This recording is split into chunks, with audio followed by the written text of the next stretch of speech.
ಈಗ ನಮ್ಮ ವಿರೋಧಿಗಳು ಏನೇ ಹೇಳ್ಕೊಡ್ಲಿ, ಅರ್ಥ ಆಯ್ತಾ? ಅವ್ರ ಮಾತನ್ನ ಕೇಳಕ್ ಹೋಗ್ಬೇಡ್ರಿ, ಅವ್ರ ಮಾತನ್ನ ನಂಬಕ್ ಹೋಗ್ಬೇಡ್ರಿ. ಈಗ ನೀವೆಲ್ಲ ಬಂದಿದ್ದೀರಾ, ನಿಮ್ಮ ಕಷ್ಟ ಸುಖಗಳು ಹೇಳ್ಕೊಂಡಿದ್ದೀರಾ, ಅದೆಲ್ಲ ನಾವು ಕೇಳಿದ್ದೀವಿ. ಅದನ್ನ ಯೋಚನೆ ಮಾಡ್ತೀವಿ. ಸಮಯ ಸಂದರ್ಭ ನೋಡ್ಕೊಂಡು ನಾವು ಬರ್ತೀವಿ. ಈಗ ನಮ್ಮ ವಿರೋಧಿಗಳು ಏನೇ ಹೇಳ್ಕೊಡ್ಲಿ, ಅರ್ಥ ಆಯ್ತಾ? ಅವ್ರ ಮಾತನ್ನ ಕೇಳಕ್ ಹೋಗ್ಬೇಡ್ರಿ, ಅವ್ರ ಮಾತನ್ನ ನಂಬಕ್ ಹೋಗ್ಬೇಡ್ರಿ. ಈಗ ನೀವೆಲ್ಲ ಬಂದಿದ್ದೀರಾ, ನಿಮ್ಮ ಕಷ್ಟ ಸುಖಗಳು ಹೇಳ್ಕೊಂಡಿದ್ದೀರಾ, ಅದೆಲ್ಲ ನಾವು ಕೇಳಿದ್ದೀವಿ.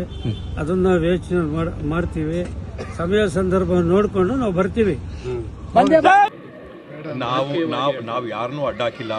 ಪ್ರಜಾಪ್ರಭುತ್ವದಲ್ಲಿ ಯಾರು ಬೇಕಾದರೂ ಬಂದು ಸ್ಪರ್ಧೆ ಆಗ್ಬೋದು. ನಾವೇನು ಬೇಡ ಅಂದಿದ್ದೀವ, ಅಡ್ಡ ಹಾಕಿದ್ದೀವ, ಟೋಲ್ ಹಾಕಿದ್ದೀವ, ಬರಬೇಡ ಅಂತೇಳಿ. ಫ್ರೀ ಆಗಿದೆ, ಯಾರಾದರೂ ಬರ್ಬೋದು.